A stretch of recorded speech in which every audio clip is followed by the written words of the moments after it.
What's up everyone? Welcome to my YouTube channel. So ngayon, pag-usapan natin ngayon kung paano gumamit ng video marketing. Okay? So itong video marketing is para sa akin simple lang naman to.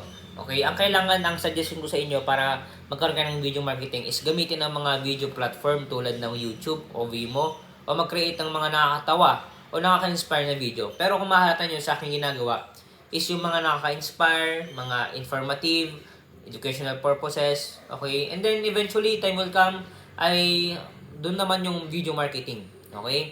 Pero yung iba is usually yung ginagawa nila ay nagbibideo sila ng mga nakakatawa, okay? Tapos pinopromote nila yung product nila.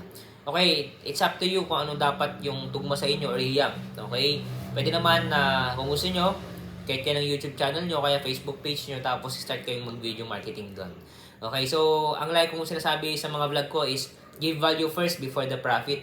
Okay, magbigay mo tayo ng value. Pwede naman nakakatawa, pero wag naman yung para yung dignidad mo is nasisira na. Okay, kasi may mga nakakatawa ngayon na parang lahat pati katawan nila ay pinapakita nila. So nakakalungkot. Pero sana tayo maging professional pa rin tayo. Okay? So if you want to buy this book, click the Facebook page official link in the description. Salamat po and God bless.